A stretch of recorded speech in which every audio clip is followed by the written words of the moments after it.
राम राम राम राम राम राम राम राम।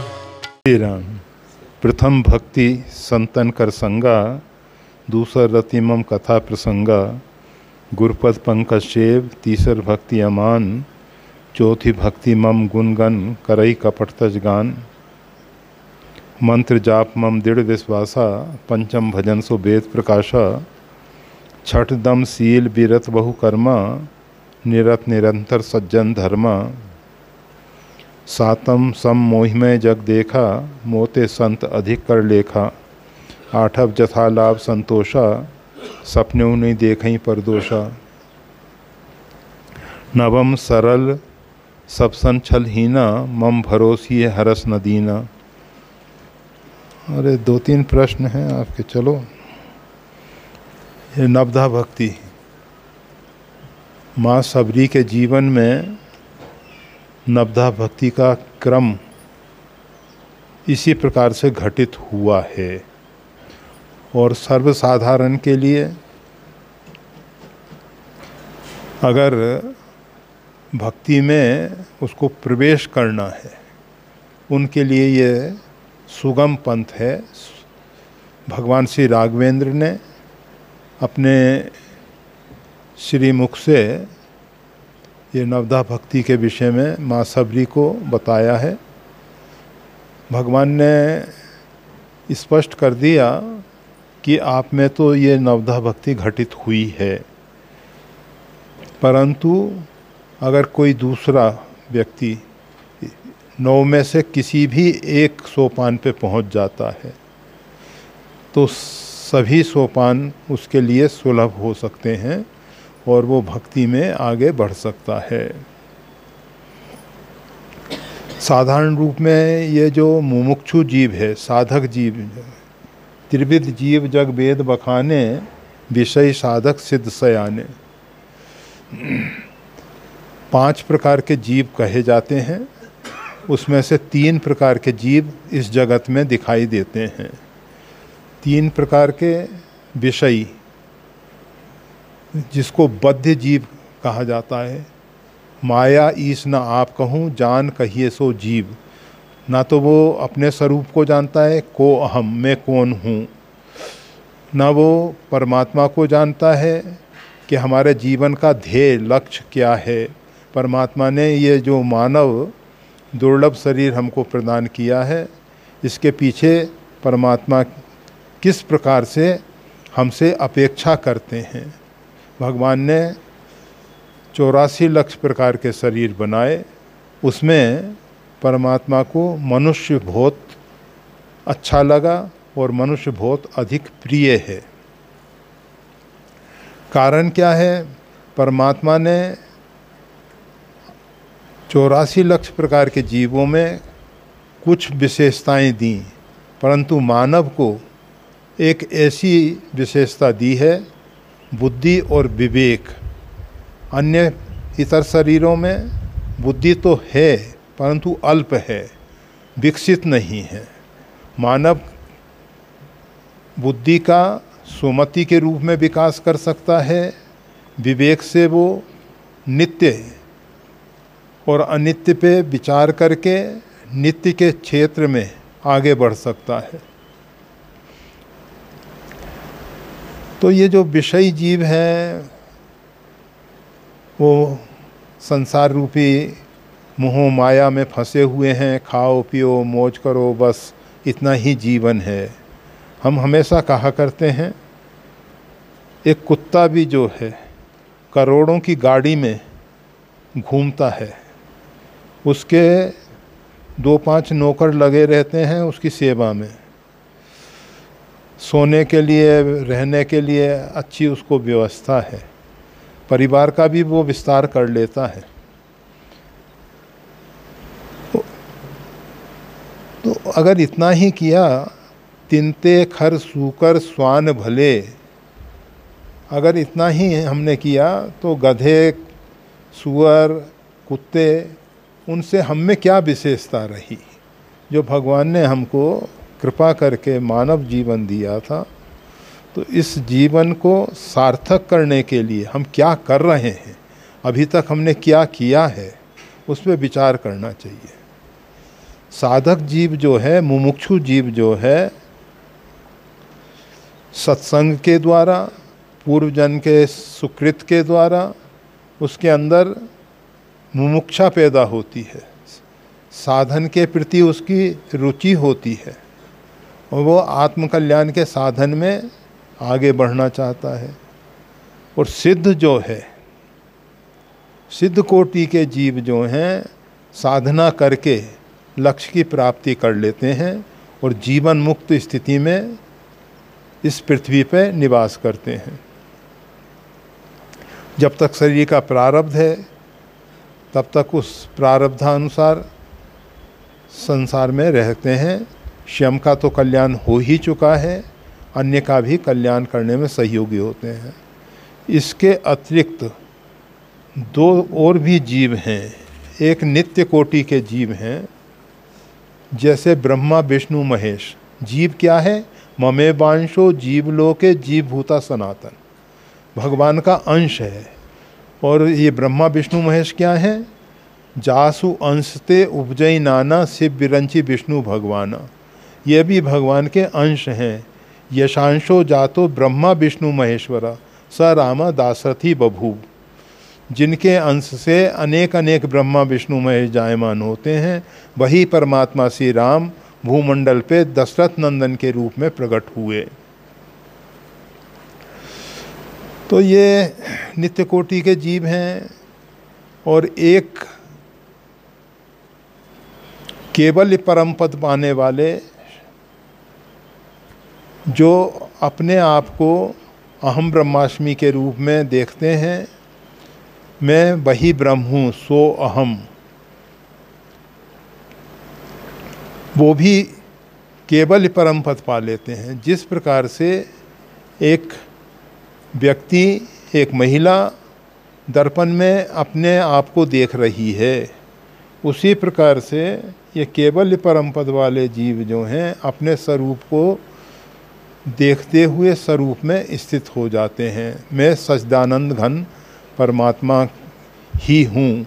परंतु हमेशा ख्याल रखना चाहिए, जीव के ईश समान, जीव और ईश में, परमात्मा में अंतर है। अंतर क्या है? जीव जो है अल्प सामर्थ्य वाला है, परमात्मा जो है सर्व सामर्थ्य वाले हैं। जीव जो है अल्प ज्ञान वाला है, परमात्मा जो है सर्वज्ञ हैं और उनका ज्ञान जो है अखंड है। परमात्मा के संकल्प में ये असंख्य अनंत सृष्टियाँ हैं, जीव के संकल्प में सृष्टि नहीं है। जीव संकल्प करके अपने सृष्टि का विस्तार करता है, परंतु एक सीमा तक उसकी शक्ति सामर्थ्य कार्य करती है। वो भी अपना संसार बना लेता है, परंतु उसका संसार मिथ्या है और परमात्मा की कीर्ति जो है वो सही है। रामः सत्यम परम ब्रह्म रामात् किंचिन न विदिते तस्मात् राम स्वरूपम ही सत्यम सत्यम मिदम जगत। परमात्मा श्री राम अपने आप में सत्य हैं और परमात्मा के अतिरिक्त किंचित मात्र भी दूसरी सत्ता नहीं है। इसलिए ये जगत जो है ये भी परमात्मा का ही स्वरूप है और परमात्मा से भिन्न नहीं है। परंतु ये जो मिथ्या संसार कहा जाता है वो होता क्या है? जैसे एक व्यक्ति कहता है उसके घर पे आग लग गई, संपत्ति बर्बाद हो गई, जवान बच्चा मर गया, कुछ भी ऐसी दुर्घटना हो जाती है, हमारा तो संसार उजड़ गया। ये जो हमारा संसार है, जो अहमता और ममता के दायरे पे खड़ा हुआ संसार है, ये मिथ्या है। परमात्मा की कीर्ति मिथ्या नहीं हो सकती है। परमात्मा जब अपने आप में सत्य हैं तो परमात्मा की कीर्ति और ये प्रकृति अर्थात प्रकृष्ट कीर्ति भगवान की बहुत उत्तम कीर्ति है। ये चाहे वो परा रूप में दिख रही हो चाहे अपरा रूप में दिख रही हो। तो ये जीव जो है, जीव है गंगा का जल लोटे में जो है उसमें थोड़ी भी विकृति आ जाने पे अग्राह्य हो जाता है। और गंगा की जो धारा है, प्रधान धारा में कितनी ही गंदगी पड़ी रहे उससे उसके ऊपर कोई असर नहीं पड़ता, वो शुद्ध और पवित्र हो जाती है। एक नदिया एक नार कहावत, मेलो ही नीर भरो, जब दोनों मिल एक बरन भय सुरसरी नाम पर्यो। एक गंदा नाला है और एक पवित्र गंगा की धारा है। जब गंदा नाला पवित्र गंगा में विलीन हो जाता है, कुछ समय में ही वो गंगा के स्वरूप में आ जाता है और उसकी जो विकृति है, गंदगी है, वो सब नीचे बैठ जाती है। इसी प्रकार से ये जीव जब तक परमात्मा से भिन्न है, अलग है, तब तक इसमें विकृति विकार रहता है। और जब ये जीव परमात्मा से अभिन्न हो जाता है, परमात्मा में तदात्म बुद्धि होती है, परमात्मा में एकत्व भाव होता है, ये जीव जो है परमात्मा में अपने आप को विलीन कर देता है। जैसे लोटे का जल गंगा में छोड़ दिया तो गंगा ही हो गया, इसी प्रकार से ये जीव जीव भाव से ऊपर उठ जाता है। तो ये जो नवधा भक्ति की बात कही जा रही है, जो मुमुक्षु जीव हैं, जो साधक हैं, उनके लिए विशेष प्रेरणादायक है और सर्वसाधारण के लिए कल्याणकारी है। भगवान ने कहा प्रथम भक्ति संतन कर संगा। पहला भक्ति का सोपान जो है, संतों का संग करो, किसी अपेक्षा से नहीं, किसी उद्देश्य से नहीं। अगर हम उद्देश्य को लेके, अभिप्सा को लेके, अपेक्षा को लेके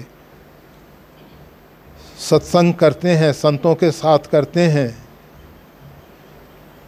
तो वो उद्देश्य पूर्ति तक ही सीमित रह जाता है। और जब हम बस संतों का साथ करना है, तो जैसे मीरा जी कहती हैं, संतन डिग बैठ बैठ मैंने लोक लाज खोई। ये लौकिक जो व्यवस्थाएं हैं, सांसारिक सामाजिक जो व्यवस्थाएं हैं, इनसे हम उपराम हो सकते हैं।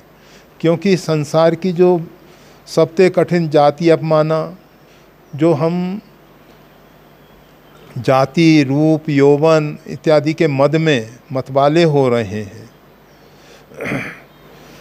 वो मद हमारे स्वरूप से हमको भटका रहा है। और सत्संग जो है उससे हमारे ये सब मद, नशा, मद यानी नशा, जिनकृत महामोह मत पाना, तिनकर वचन करिए नहीं काना। जिन्होंने महामोह रूपी मद का पान कर रखा है, उनके वचन पे विश्वास नहीं करने का। ये सांसारिक व्यक्ति क्या कह रहा है, क्या कर रहा है, ना तो इसका कर्म जो है आदर्श है, ना इसकी कथनी आदर्श है। महापुरुषों का कथन तो आदर्श होता है, करनी जरूरी नहीं है कि आदर्श ही हो। तो प्रथम भक्ति संतन कर संगा, संतों का संग करो, उसमें कोई अपेक्षा नहीं रखो। उससे क्या होगा, ये मोह और ममता, अहमता और ममता, ये टूटेगी, छूटेगी। ये जो अविद्या माया की गांठ है, ये खुलेगी। और अविद्या माया की गांठ खुलने से दूसर रति मम कथा प्रसंगा, भगवान की लीलाओं में रति होगी, भगवान की कथाओं में प्रेम होगा। और जब भगवान की कथाओं में प्रेम होता है, मम गुण गावत पुलक शरीरा, गदगद गिरा नयन वह नीरा, कहत सुनत सब कर हित होई, अग की रहे हरिचरित बखाने। भगवान का चरित का बखान करने से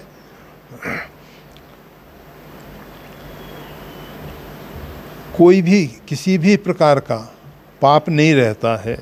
और जब भगवान की कथा में प्रेम होता है, तो जिस प्रकार से सनकादिक हैं, ये इनको आशा बसन व्यसन ये तिनई, रघुपति चरित होई ता सुनई। इनको एक व्यसन हो गया है, क्या कि रघुपति चरित होई ता सुनई, जहाँ भगवान की लीलाओं का गान होता है उसको सुनते हैं। 4 भाई हैं ये, सनक, सनंदन, सनातन और सनत कुमार, ये 4 भाई हैं। कभी ऐसा अवसर आता है कि कोई बाहर का संत नहीं है तो ये चारों में एक वक्ता बन जाता है, 3 श्रोता बन जाते हैं। इस प्रकार से ये भगवान का चरित्र कहते सुनते रहते हैं। और जीव अगर भगवान की कथाओं का श्रवण करता है तो उसके अंदर बोध की प्राप्ति होती है, समझ आती है। समझ क्या आती है? गुरबिन भवनित तरई न कोई, जो बिरंची शंकर सम होई। गुरु के बिना भव सागर से पार नहीं हो सकते हैं। चाहे हम ब्रह्मा विष्णु महेश के सदृश, मतलब सृष्टि के सृजन पालन और संहार करता देवता की कक्षा में पहुंच जाएं, उतने ऊंचे स्तर पर पहुंच जाएं, फिर भी गुरु के बिना कल्याण नहीं होता। तो तीसर भक्ति क्या है? गुरुपद पंकज सेव, तीसर भक्ति अमान।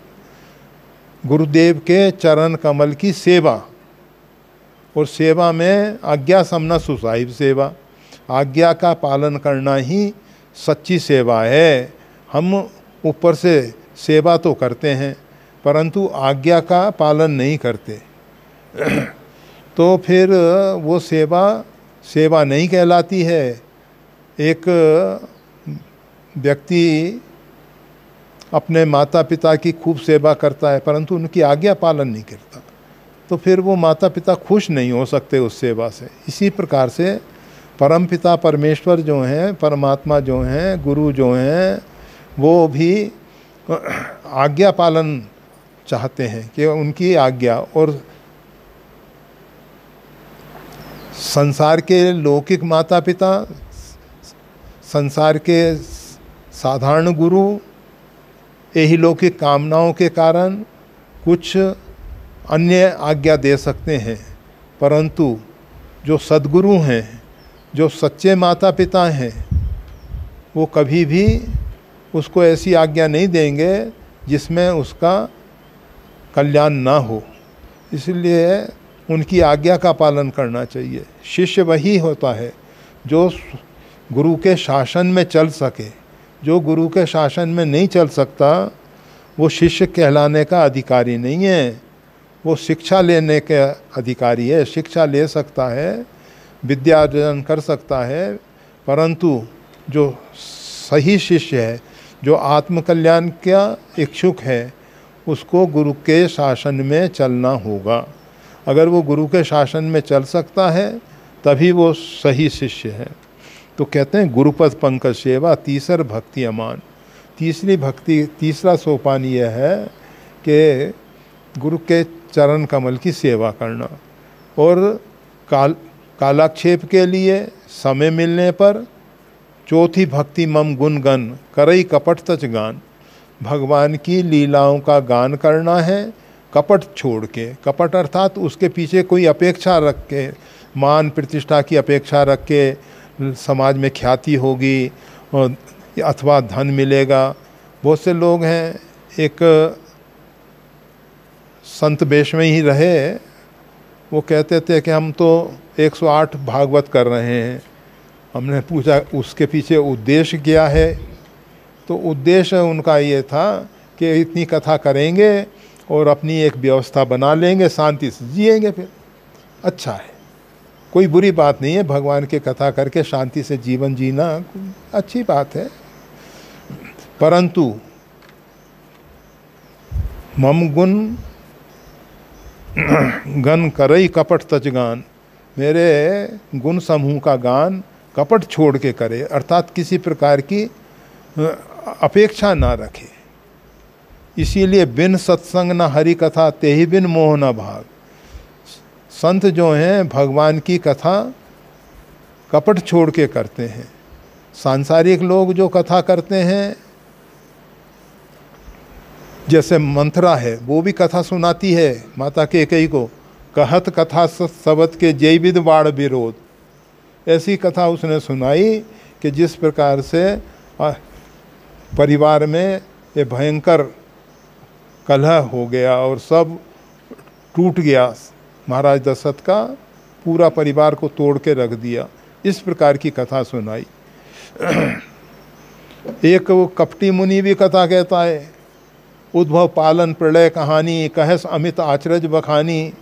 तो लोग लच्छेदार भाषा में अनेक अनेक प्रकार से कथा तो कर लेते हैं, परंतु कथा जो है कपट तज के, किसी प्रकार की उसमें लोकेशना न हो, वितेशना न हो, सुतेशना न हो।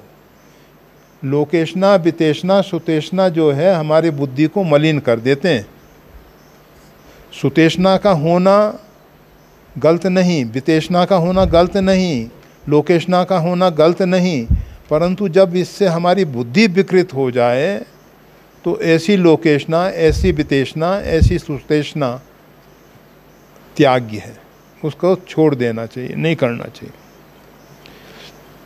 तो चौथी भक्ति, चौथा सोपान जो है भक्ति का, भगवान की लीलाओं का कपट छोड़ के बिना किसी अपेक्षा के निरपेक्ष भाव से केवल भगवान की लीलाओं का गान करना है, कथा कहना है।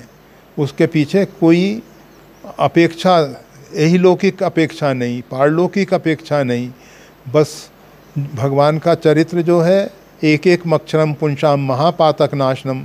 भगवान के जीवन चरित्र में उसका एक एक अक्षर जो है महान पातकों को दूर करने वाला है। कहत सुनत सब कर हित होई, उस उद्देश्य से कथा गान करें। जब कथा करते करते, भगवान की लीलाओं का गान करते करते हृदय शुद्ध हो जाएगा, गुरुदेव देखेंगे कि अब ये मंत्र का अधिकारी है। मंत्र जाप मम दृढ़ विश्वासा, पंचम भजन सो वेद प्रकाशा। उस ज्ञान को प्रकट करने वाला, वेद प्रकाशा अर्थात ज्ञान को प्रकाशित करने वाला।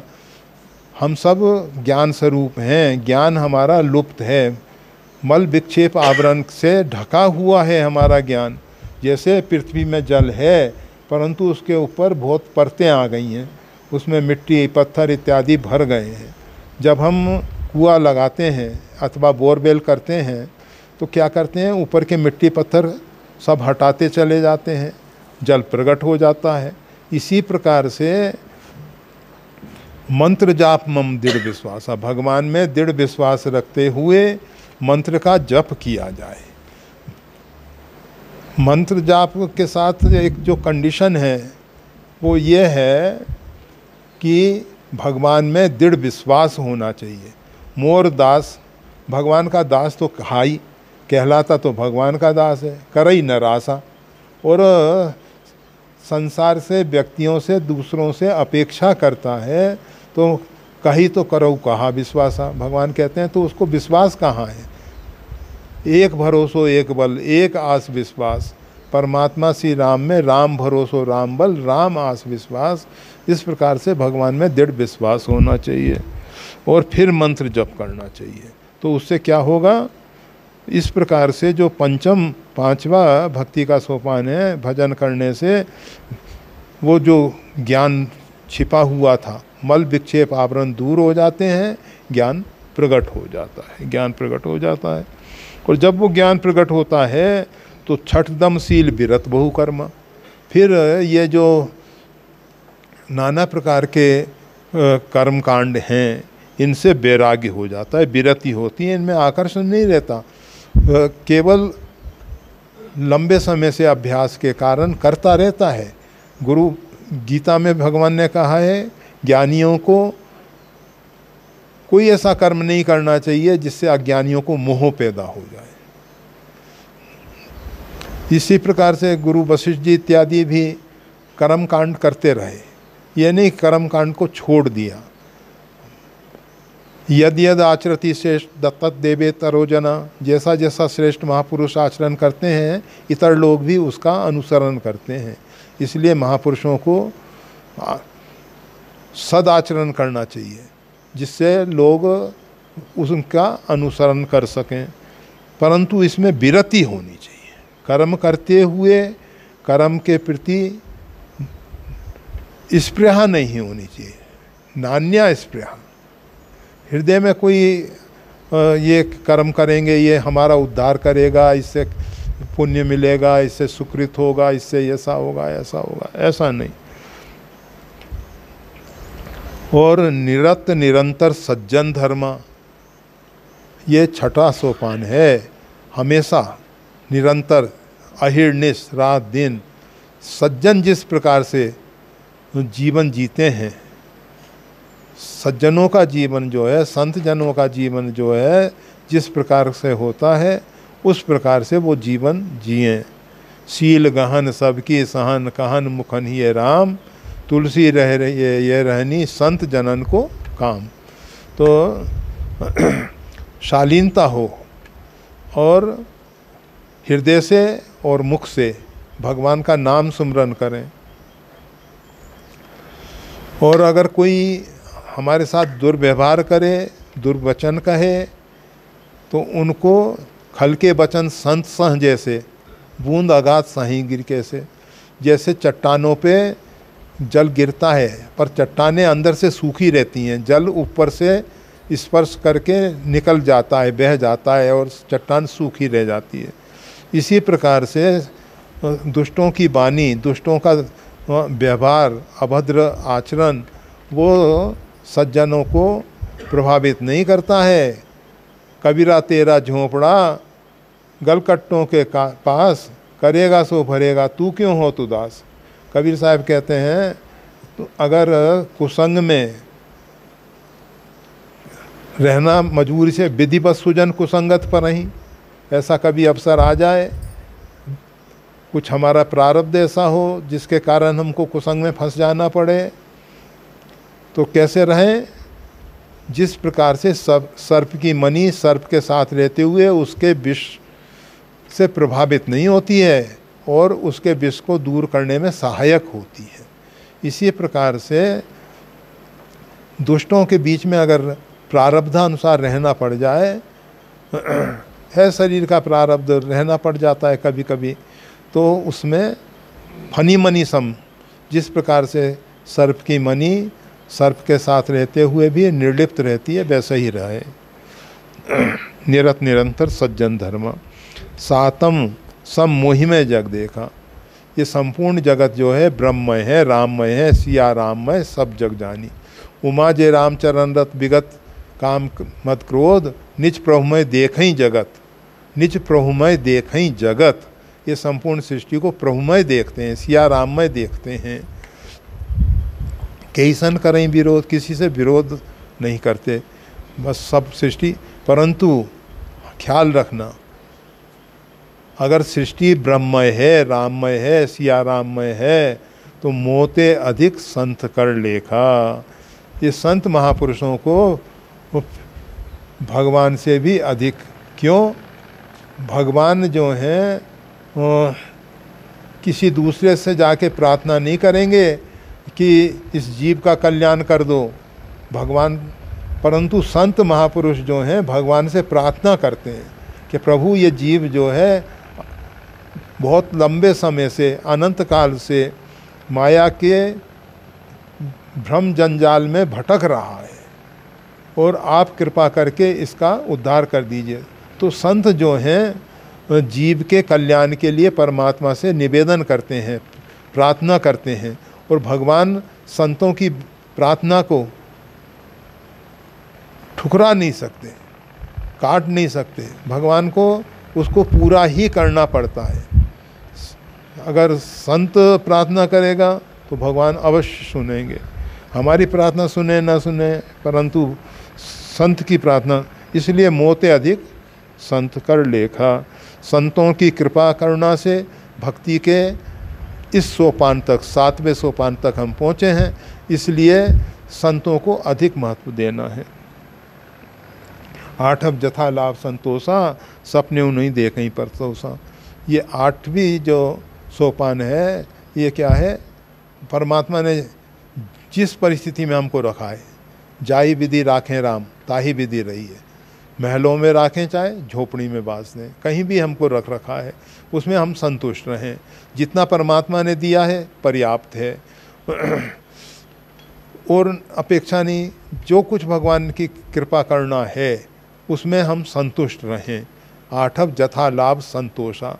और सपने उन्हें देखें पर दोषा, स्वप्न में भी दूसरे में दोष दृष्टि ना करें।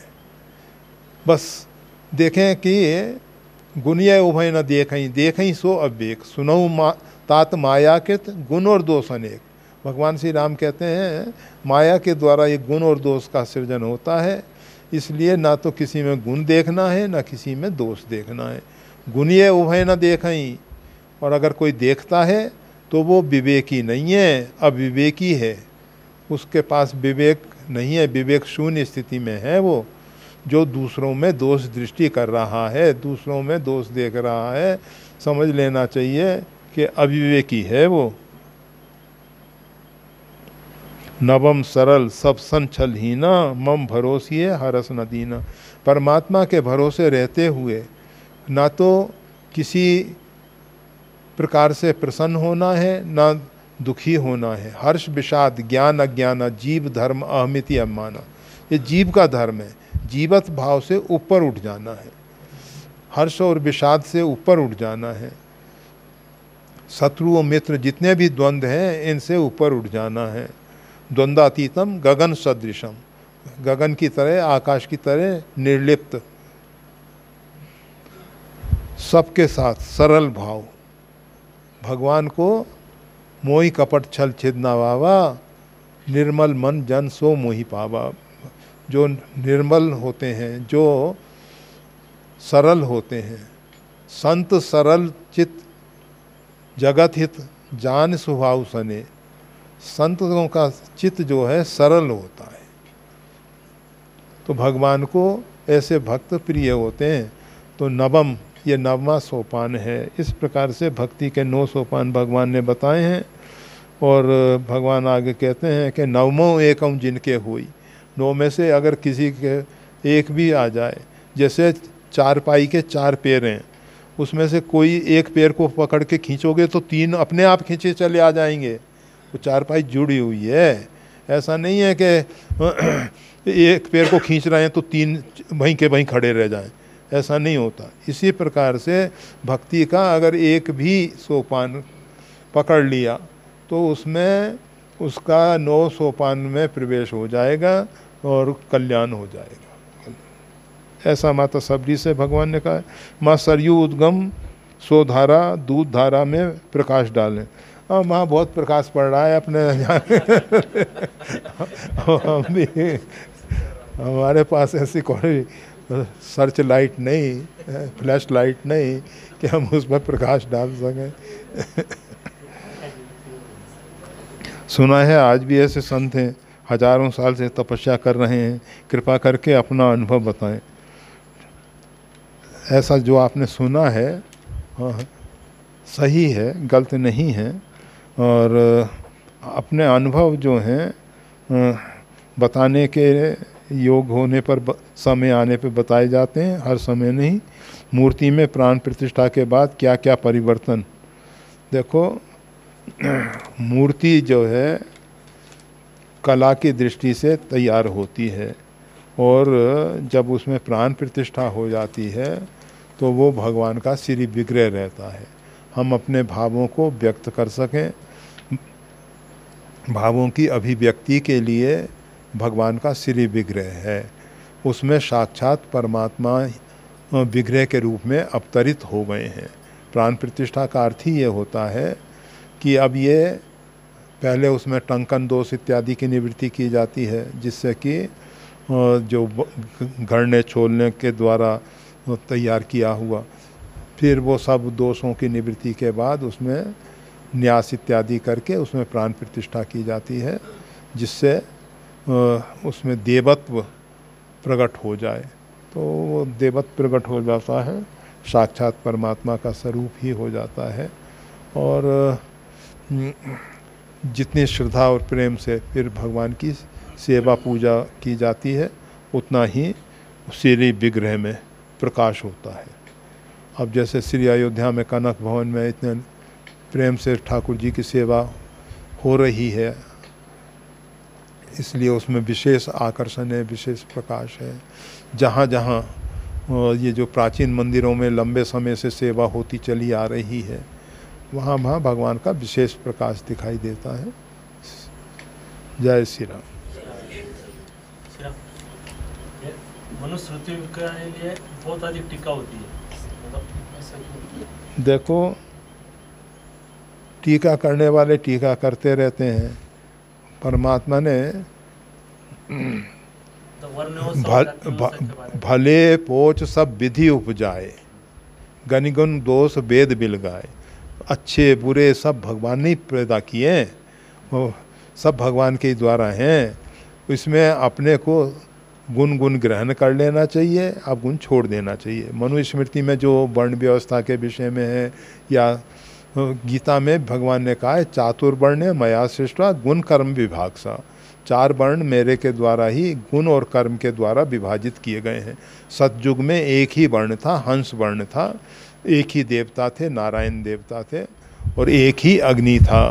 परंतु युग परिवर्तन के साथ साथ समय और समाज की व्यवस्थाओं को सुव्यवस्थित करने के लिए कार्य भेद से, जैसे शरीर के पैर का काम शरीर के ढांचे को उठाए रखना है, इसको लेके चलना है, इधर से उधर करना है। हाथों का कार्य, नेत्र का कार्य, मुख का कार्य, सबके कार्य अलग अलग हैं, परंतु शरीर एक है। इसी प्रकार से 4 वर्ण जो हैं, ब्राह्मणों मुखमासीद, बाहु राजन्य कृत, उरु तदस वेश्य, पदभ्याम शूद्रो अजायत। तो इस प्रकार से 4 वर्ण जो हैं इस शरीर में, जैसे पैर जो है शूद्र है, उरु जो है वैश्य है, बाहु राजन्य मतलब क्षत्रिय है, रक्षा करने का कार्य करता है, और बुद्धि और विवेक का कार्य ब्राह्मण है। तो इस प्रकार से 4 वर्ण हुए। अब इसमें ये नहीं है कि पैर को काट के पंगु बना दो कि भाई पैर शूद्र है, नहीं।